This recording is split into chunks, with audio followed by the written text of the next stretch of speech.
Ladies and gentlemen, the President of the United States, Donald J. Trump, accompanied by Kevin Warsh.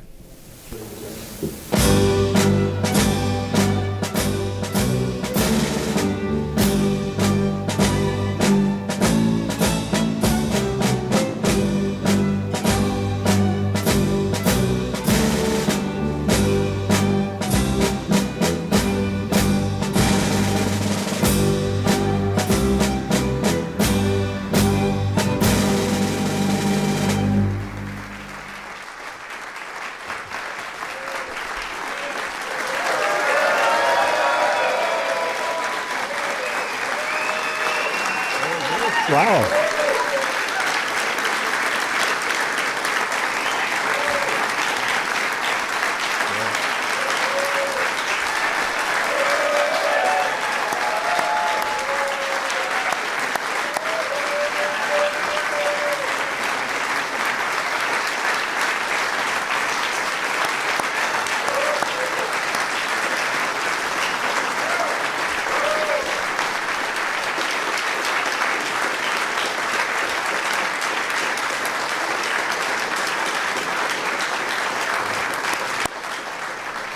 No, I thought that was for me. I was very unhappy.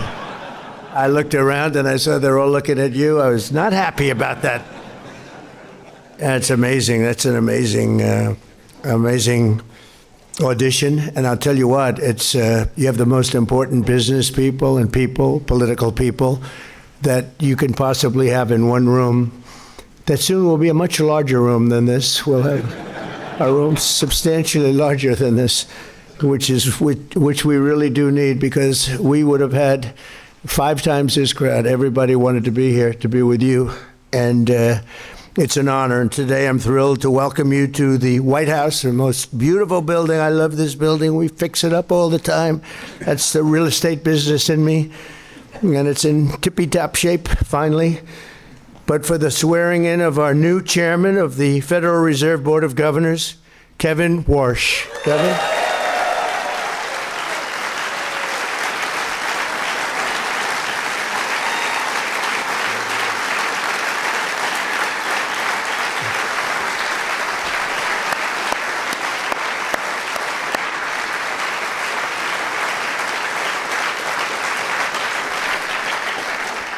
And I expect he will go down as one of the truly great chairmen of the Federal Reserves that we've ever had. I really believe that. I think he's got abilities that very few people have. Covers a lot of territory, and he's respected by everybody, and that's so important in that position. Congratulations to Kevin and to his wonderful wife, Jane. Jane, thank you very much. Fantastic, Jane. And to your very beautiful family. You have a beautiful family. Congratulations. It's a big deal. We're honored to be joined by some incredible people. Our Speaker of the House, Mike Johnson, who is doing an unbelievable job. Mike, thank you very much. He's working very hard on the Save America Act, but I will not say that. He'll get it done, too. He gets everything done. Thanks, Mike. Supreme Court justices, and they are great, Clarence Thomas and Brett Kavanaugh. Okay.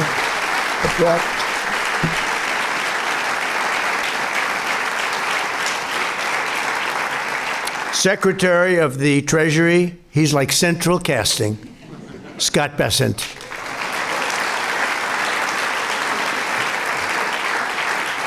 If we do a movie on, someday we're going to need a Secretary of the Treasury. We're starring him, I think. We'll put him in there, right?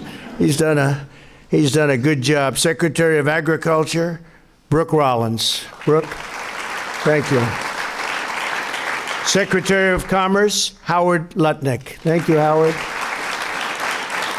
Secretary of Transportation, Sean Duffy. Thank you, Sean. Acting Secretary of Labor, Keith Sonderling. CIA Director, John Radcliffe. Thank you, John. OMB Director, Russell Vogt. Russell, thank you, Russell. White House Chief of Staff, Susie Wiles.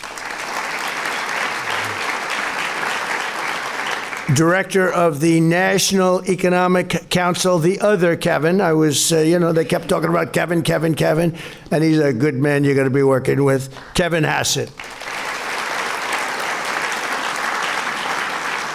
Director of the Federal Housing Finance Agency, Bill Pulte.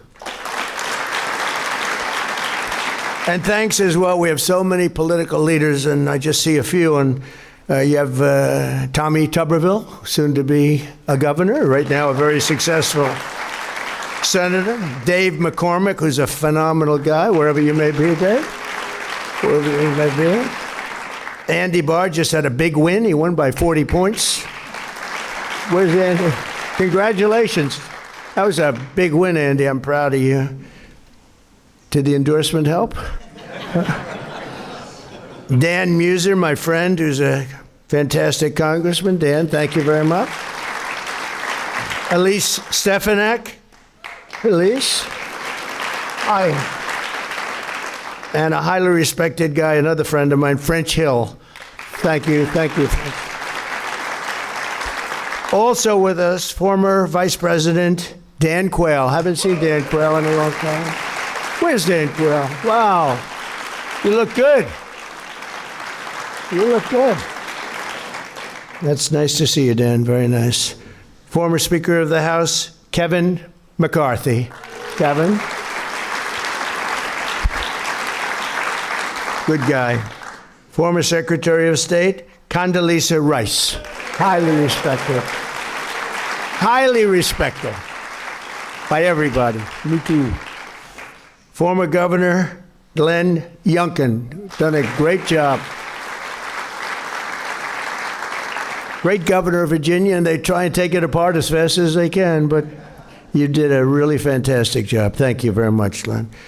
And many others, tremendously distinguished, the biggest leaders of business and the biggest leaders of politics, other than the ones we mentioned. This is quite an assemblage of talent. I see the Southern District over here. Will you stand up, please, Southern District? Jay, stand up.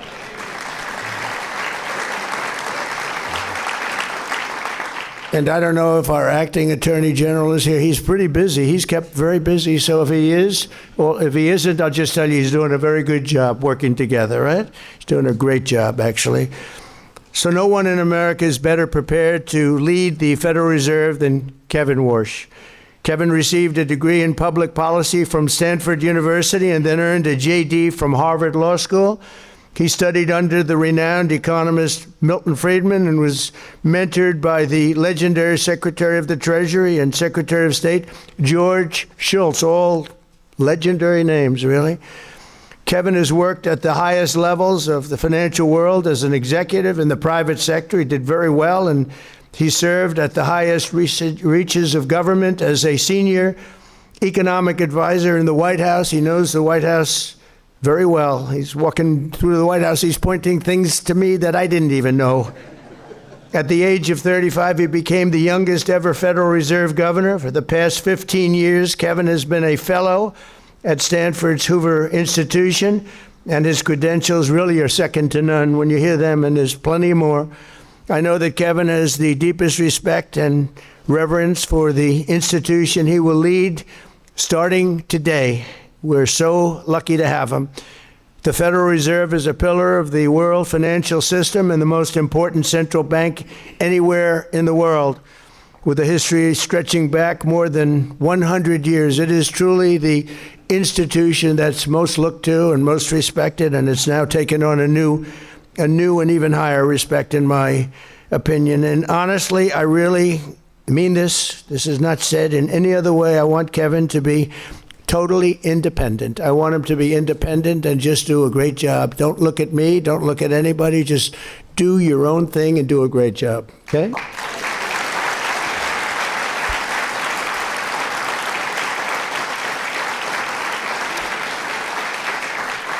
Unfortunately, in the eyes of many, the Fed lost its way in recent years. It became distracted by concerns far removed from its core mission and mandate, drifting into matters such as climate policy and DEI initiatives with the Fed straying from its mandate while the last administration blew out the deficit. Americans suffered the worst inflation that we had in history. It was the worst inflation we've ever had. As you know, there's some people say you're wrong about that. It was only in 48 years, but I think 48 years almost sounds worse. The worst inflation we've ever had, so it made it very difficult. Kevin has spoken often about the need to restore the Fed's integrity by returning to a proper focus on its two functional and really fundamental responsibilities: maintaining price stability and low inflation, and achieving full employment. And we talk about it, we've talked about it often. And right now we have the most people working in the United States than we've ever had. We have never had as many people working right now in the United States. And it's something that I like to say, and it's been pretty much that way ever since I've been president. When I go back to the first term, I had those numbers too, and I kept them.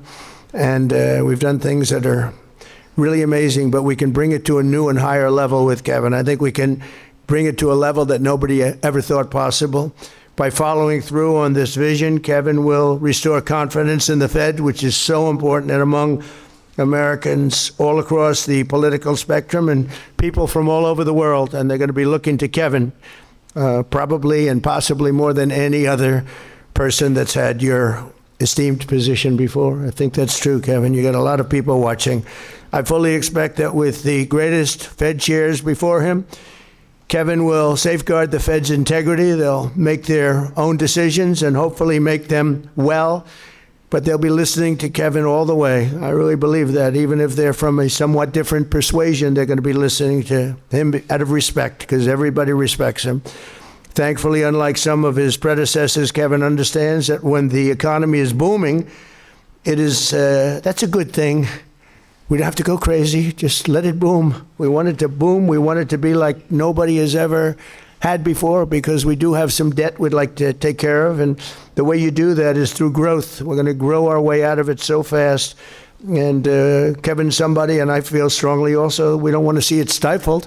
We want to stop inflation, but we don't want to stop greatness. And so that's really a very good thing, a very positive thing, and that's what he's looking to do. He's looking to do positive economic growth. It's so important. And as we discussed, economic growth doesn't mean inflation. It can be just the opposite, actually. But economic growth does not mean inflation. You don't have to stop the world because you're doing well.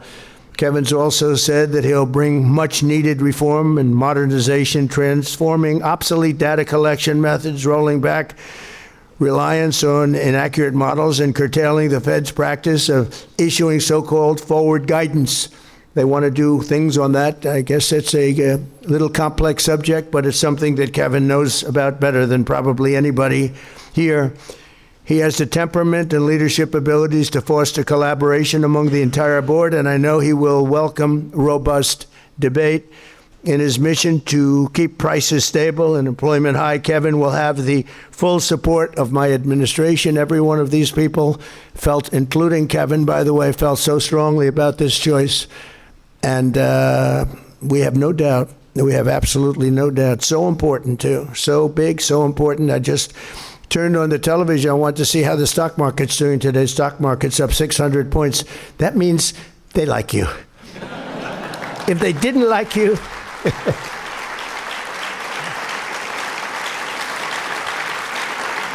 it's actually up to 50,702. So that's as of about 12 minutes ago. Now, who knows? But I think it can only go up. I think with you, it's only going to go up. That was a number that nobody thought was reachable during my entire 4 years. If you look at some of the great pundits, they said, well, 50,000 would be impossible during the 4 years, but sometime after, we hit it in the first year, but now we're really hitting it. And think of it, it's up to 50,702. And S&P likewise set a new record today. They both set new records today, and boy, that's something good. But you're going to bring it to a much different level. Believe me, it's good, but it can go much better, and that's what I think you're going to do. In my first year, we passed the largest tax cuts in American history, the largest regulation cuts in American history, and the largest spending cuts in American history, all things that are so important to greatness. And last year, we slashed the budget by almost $500 billion. At the same time, our military was at $1.2 trillion, and we'll be doing the one thing we are going to be doing is, and we build everything in America. We build it here. It's jobs, jobs, jobs, but it's also strength, strength, strength. We're going to be submitting a military budget for $1.5 trillion. We have the greatest military in the world. I built it during my first term. I didn't know we'd be using it so much in my second term, but they gave away a little bit of it during somebody else's term, foolishly, but it's a very small part relative to the whole. But we have the greatest military in the world. I was with President Xi, and I said to him, we have the greatest military in the world, and he actually didn't agree. We had a great meeting. He actually didn't disagree with me on that very much, I will tell you. But we really do. What we've done in Venezuela, you see, what we've done to Iran. Iran is dying to make a deal. We'll see what happens. But we hit them hard. And we had no choice because Iran cannot have a nuclear weapon. They cannot have it.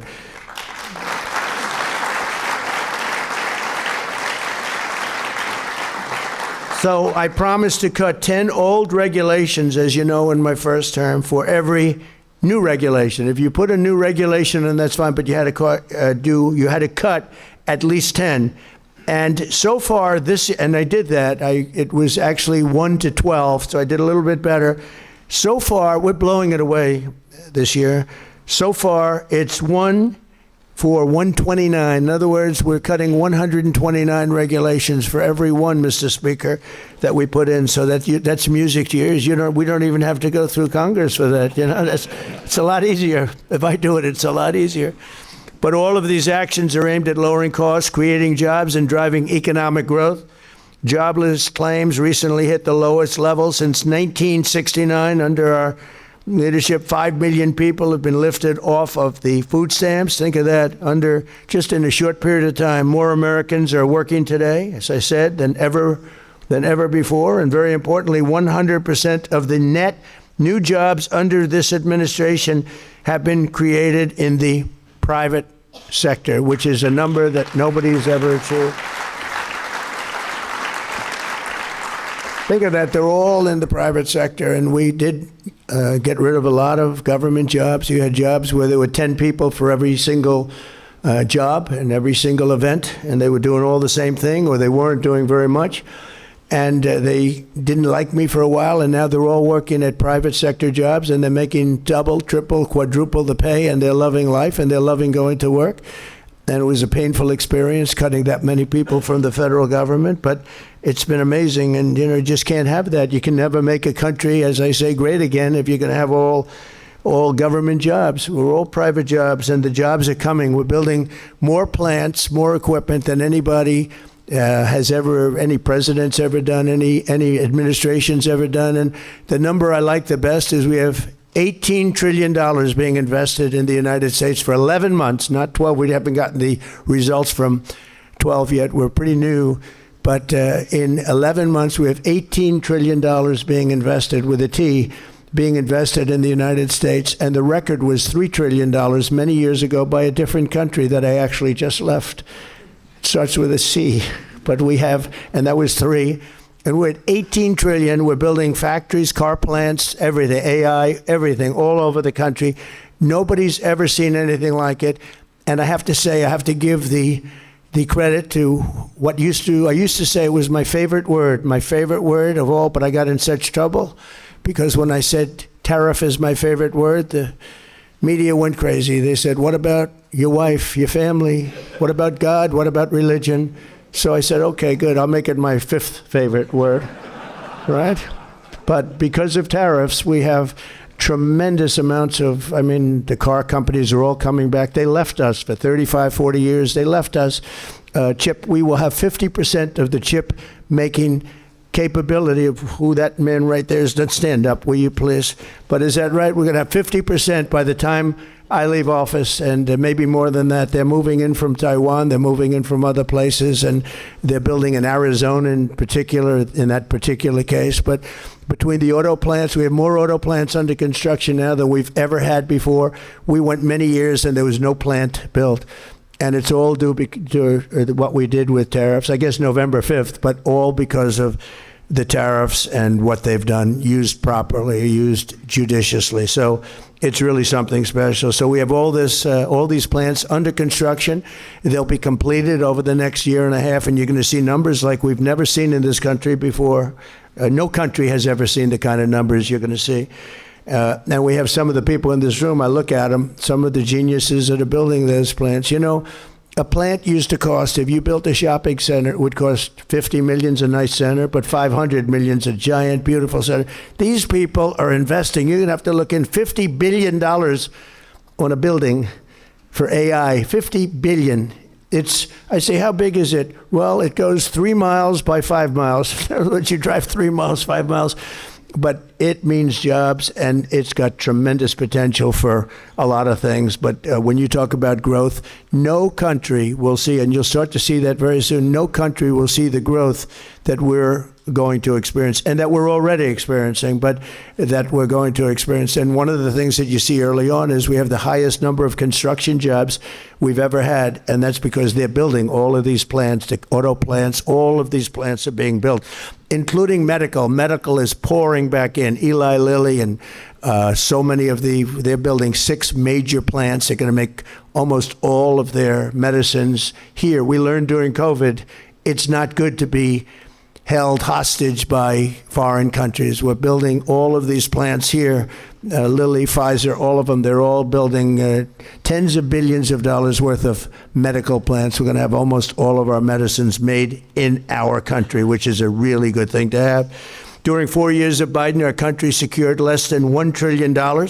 Think of that, though, and we're doing $18 trillion, and everyone's talking about that because nobody's ever seen anything like it. And a short time ago, and I say this often, the King of Saudi Arabia said to me 2 years ago, he said, I was over there, and by the way, they invested $2 trillion, but I was over talking to him, getting him to invest a lot of money in our country, and he said, you know, President, 2 years ago you were a dead country, and today you're the hottest country anywhere in the world. We're the hottest country anywhere in the world, and we're going to need guidance, and you're going to give us that guidance, but all of the things that we've done, numbers that have tripled and quadrupled, and we need a really steady hand at probably, maybe in many ways, the most. I don't know. I have 2 great justices of the Supreme Court here, so I have to say, I don't know which is more important, being a justice of the Supreme Court or your job. I'm not sure about that. I'm not sure. I think I'd rather be a justice between you and I. It might be easier. You're going to find out. You'll be saying that's a very easy job. With the support and strong and wise chairmanship at the Federal Reserve, so important, America's future will truly be unlimited with Kevin at the helm.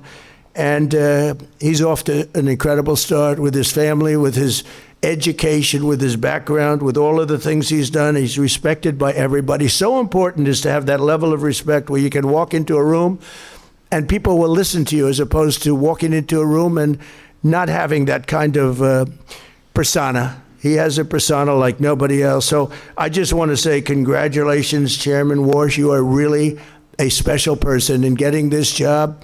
The people that wanted this job, the most highly trained, highly educated, some of the greatest credentials I've ever seen. And as far as I'm concerned, nobody was even close. And I just want to congratulate you. And I'd like to ask, if I might, Jane to step forward, and our very highly respected Justice Clarence Thomas to come up and swear in. Give him a good oath, if you would care, because Clarence, we need a really good oath delivered here. Okay, thank you very much. Thank you. Please.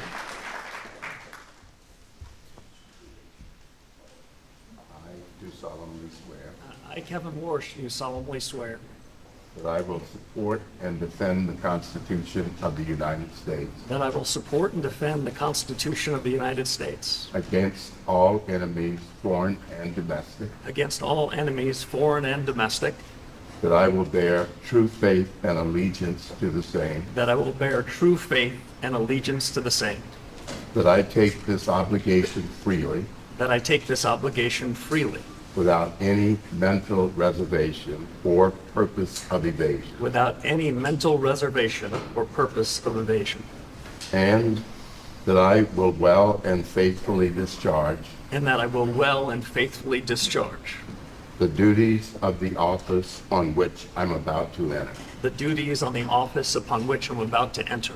So help me God. So help me God.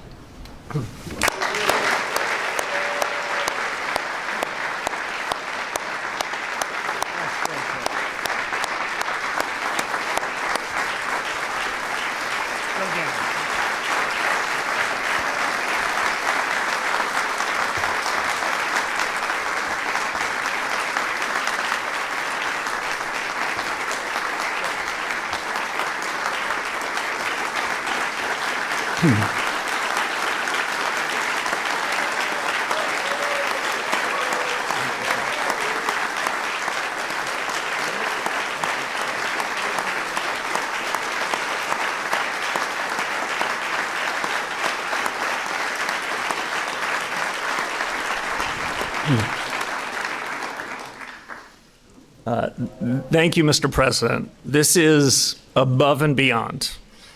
It is such an honor for Jane and me to have this ceremony here in the East Room with you, sir. I couldn't ask for a more beautiful setting or more gracious welcome, and I am grateful. I recognize, as the President said, that ours is a time of great consequence.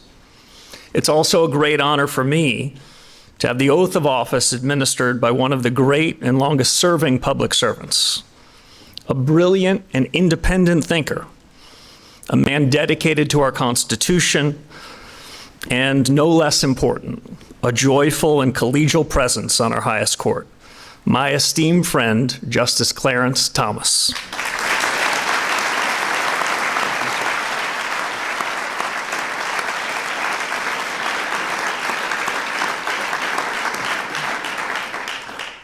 Now, Justice Kavanaugh is here as well. We served as young staffers a full generation ago in this building, and I shouldn't be speaking for another justice, but I will tell you something that I always felt, that Justice Kavanaugh and I felt the majesty of this place where we're now sitting. And we counted ourselves blessed and grateful to serve the nation we love and to do it in your building, sir. And of course, I must thank Leader Thune, Chairman Tim Scott, and his fellow members of the Banking Committee who saw me through the Senate confirmation. My whole family and I are joined by many others here today who I'm honored to call friends and colleagues, mentors, confidants. Their presence means a lot to me, and I think it means a lot to the President too. It's the honor of a lifetime to be called back into public service. And with this oath, I've accepted a high and solemn responsibility. At the swearing in of Alan Greenspan at this very place in 1987, President Ronald Reagan called the chairmanship of the Federal Reserve a, quote, great role in American life. I've known 5 of my predecessors in this job, some of them quite well, but Chairman Greenspan was the first to tell me and show me what this role demands. He recently marked his 100th birthday, and although he can't be here, I'm thinking about him today too. Like Alan, I intend to fill the role of chairman with energy and purpose, just the way Chairman Greenspan did, faithful to the mission and the very best traditions of the Fed.